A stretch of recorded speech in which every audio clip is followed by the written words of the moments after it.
what's going on, everybody? I'm DJ Sixsmith. You're watching Sit Down. Brand new film coming out from this woman right here, Alexandra McGuinness. She's missing. Brand new joint for you. How are you? Good. Nice to meet you. Thanks for having me. You got it. So there is a ton to unpack in this movie. I saw it last night, and it's super trippy. It's emotional. It gets pretty deep there. So what was it like putting this whole thing together?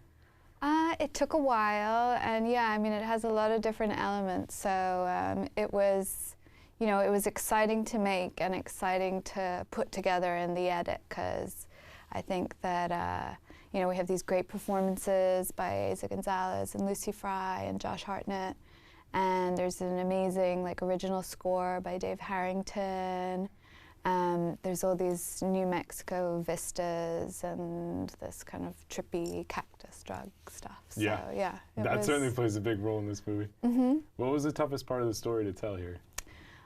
You know, it's a tricky story to tell because, in a way, the characters and the atmosphere are as much or as important as the plot and the story.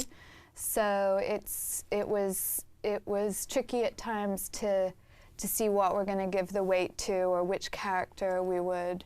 I mean, you're following Lucy, Heidi throughout the movie, really, but which other parts of her story are going to get more weight than the others, or that kind of thing. Yeah, you mentioned the location, and it's one of those places that people kind of drive through. They're not sticking around for a long time, but the people that do stick around, like, there is certainly a lot to talk about with that. So what fascinated you the most about just the location, kind of middle of nowhere, people aren't really hanging out here? Like, what was most intriguing about that to you? Well, I mean, I hadn't set it in a real place. It was set in a made-up town in a way, but we ended up shooting in New Mexico. And we shot most of the movie in a town called Moriarty, just on the outskirts of Albuquerque. And, sorry, I'll say that again. Sure, there, go for it. We shot most of the movie in a town called Moriarty on the outskirts of Albuquerque. And that was a town that used to be on Route 66, and at a certain point was bypassed by the I-40. So quite depressed economically. But, you know, it was great to film there because, like, the restaurant that Heidi works at, the barbecue restaurant in the film, like, they did lots of our catering, and I feel like everyone in the town became involved in the making of the movie, whether they were, like, letting us use their car park or showing us around, or, you know, people would show up, and there was this woman showed up to let us use a location, and her son had just got a scholarship to Juilliard to play the guitar, and so he turned up and he ended up playing, like, guitar at Eiza Gonzalez's wedding in the film, and so I felt like we kind of involved the community. Oh, so that scene where they're dancing right in front there, that's him playing the guitar? Yeah, oh, yeah. Wow. So that's that really was, cool. it was like little things like that that changed when we got into the real space. I mean, the idea came from like other places that I had visited where I had seen lots of missing posters and felt like there was this kind of dangerous element to being on your own as a woman there and that kind of thing.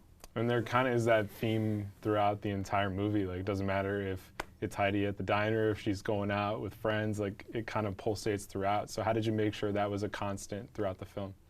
Yeah, I think that the idea of her being kind of alone in the world and it being a sort of scary place wherever she goes was an idea, and that both of the girls are working in the service industry. Like, Eiza works at the casino, and Lucy's character Heidi works at this restaurant, and there is this presence of these men who are looking at them in a certain way or talking to them in a certain way that's taking advantage of them, and that they're sort of powerless in their lives in that part of it, and so they find different ways to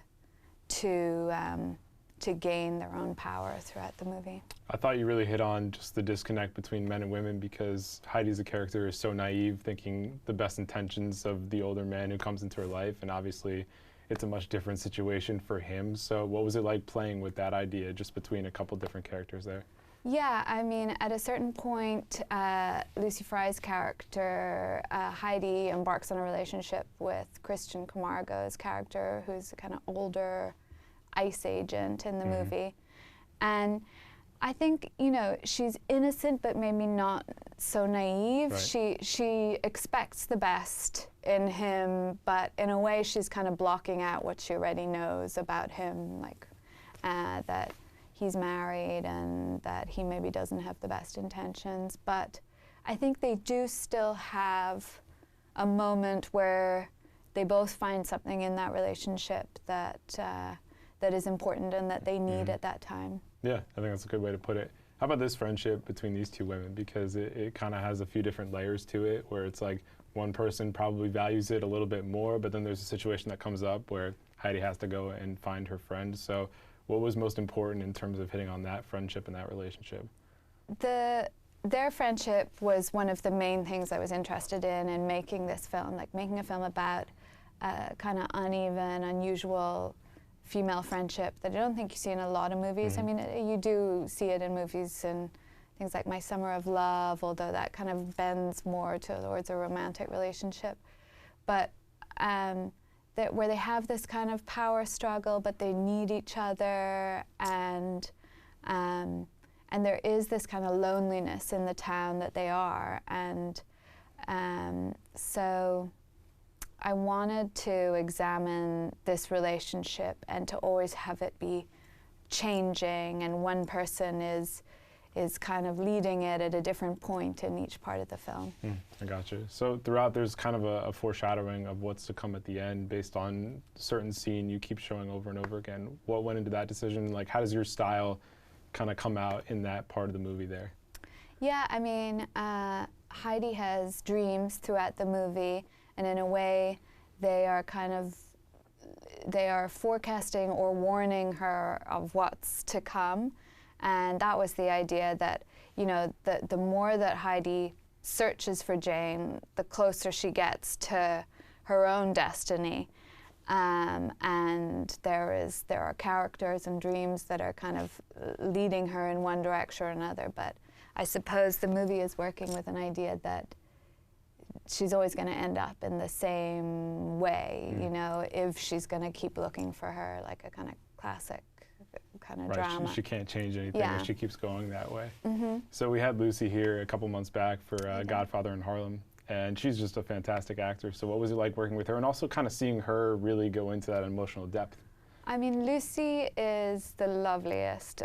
She's just so sweet, and I think I almost didn't really get to know her until we'd finished shooting the film, because she really did disappear into Heidi, and her voice was kind of lower when she was playing the character, and she, you know, she was in every scene, and she had to do a lot. And so now, like, I meet up with her in LA, and we go for a hike, and it's all great and everything. But she really took the character in a way that I'm thrilled with, but I didn't even imagine it that way. It was, you know, it's really nice when an actor really owns something and runs with it. And I'm sure it's weird too that now you guys go hiking and like that's who she actually is, but for such a long time, like you just saw her as Heidi, like you couldn't even see who the real Lucy was. And I mean, when you direct a movie, because you spend so many months in the editing room just looking at someone's face, in a way, you feel that you know them. I mean, I'm sure it's the same like when you're editing interviews and that kind of thing. You spend much more time with the person than you actually do in reality. So you're almost, the next time you see them, you're kind of overly familiar or that kind of thing. Definitely. So you've been in front of the camera, behind the camera. When you think about the industry right now, it's like these really big time movies and then independent movies like yours that can cut through and really make an impact. So what kind of went into your mindset in terms of creating this movie, and how do you want it to cut through to make sure it resonates with people? I mean, I hope it finds its audience. There is the huge blockbuster movies that kind of dominate the cinemas at the moment. And then you have like Netflix as well, also kind of going into the theatrical market. And I think there is a dearth of these kind of like smaller smaller to mid-budget movies that maybe there used to be more of them, or they go just to streaming now.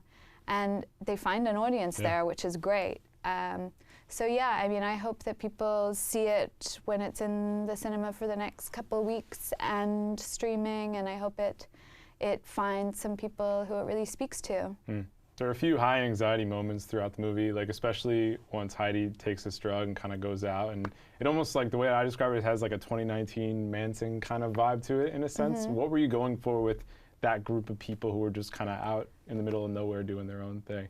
Yeah, I mean, it's sort of this like survivalist cult thing, and it was, I think whenever you read about these communities, or whenever I've like come across people who I know who've grown up in that way or something, there's always some similarities. Like, you know, like people, there's like a stockpiling of weapons and a self-sufficiency and that kind of thing. So, and some sort of ideology, and that's what where Josh Hartnett comes into the story. And I knew that we wanted to have like a really interesting house where this cult lives, and so we found this kind of architectural house in the hills in New Mexico, which was great to shoot at. And we shot this at the end of the shoot over a 3-day period, but mostly nights. So it was almost a hypnotic experience to shoot this, and to have so many people in the house when we'd been had quite a minimal cast and crew up until that point. And but when everyone is in costume and they're in this environment, in this house and everything, they all just become like a kind of weird cult, like sort of instantly. Yeah, it's funny how you throw people in an environment and then like time of day, what's going on, it kind of blends together to create exactly what you're looking for. Yeah, like I didn't have to direct any of the extras at all. They came in and they're like, I was like, okay, well, this is great. They're like, all right, well, people have seen enough cult stuff, so just pretend like you're in a cult. Yeah. Good deal. So when people see this, what are the biggest things you want them to take away once they watch it? I think the movie is about finding your place in the world, and friendship, and you know and the kind of darker elements that we have to kind of fight through in order to find ourselves. I mean, I hope people enjoy the visuals and the music and the performances as well, and that they have a bit of fun watching it. Yeah, I certainly did. Great. I really appreciate it, Alex. Really Thank you so much. Thanks so much. Why don't you tell everybody when they can check it out, where they can check it out, etc. She's Missing comes out this Friday, the 20th of December. It's in several theaters across the country, including the Kent Theater in New York and the Laemmle Glendale, where I will be at all the screenings on Friday. And it's also streaming on Amazon, Apple, Vudu, anywhere else you can find a movie to stream. Good deal. That's Alex. I'm DJ. See you again here on The Sit Down. Thank you.